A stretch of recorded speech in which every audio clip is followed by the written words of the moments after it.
Most people that get annoying muscle knots in their upper back and their shoulders don't move very well typically try to fix the issue by stretching it out or rolling it out. But this only leads to short-term relief. Here's what you need to know and how to fix it for good. Typically what I see in these cases is that there's a lot of tightness of tissues between the spine and the shoulder blade on that side, if not both sides. When this happens, it takes the scapula and it not only pulls it closer to the spine, but it also compresses it against the back rib cage. This is not ideal for genuine scapular movement because in order for us to actually have that scapula and shoulder move well, it needs to glide effectively and smoothly on the rib cage. There needs to be a nice coupling of muscular actions and movement around the shoulder blade and the arm. But if there's too much tightness and compression back here, the scapula can't actually effectively move away from the spine, and over time this builds and builds and knots start to develop in this area and adhesions because we can't get the expansion and space back here to allow for nice movement. Every single breath that we take, we should be getting expansion of this space in between the shoulder blades.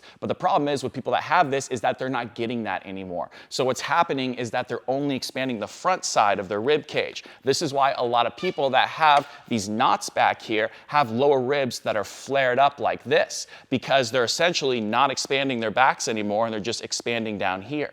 So instead of just stretching out and hoping for the best and only getting short-term relief, if any at all, we can actually expand this space thousands of times a day to some extent through our breath. We just need to teach our body how. So we're gonna put ourselves in a position that brings the lower ribs down and biases expansion of the space in between the shoulder blades and spine. Get in an all-fours position like this with your hands directly underneath your shoulders and knees underneath your hips. Get a book about 1 to 2 inches thick underneath the hand of the side where the muscle knots are. Now, all you're gonna do is very gently lean about 60% of your body weight over your hands. You wanna keep your whole hand flat on both sides. Keep your elbows 5% unlocked, but still keep your whole hand flat as you very gently push through the floor and separate your shoulder blades away from your spine. This is called protraction. You wanna do this without shrugging your shoulders up like this. So it's very gentle, literally just a 2 or 3 out of 10. Now you're gonna exhale through your mouth with a relaxed open jaw like this for about 5 to 10 seconds.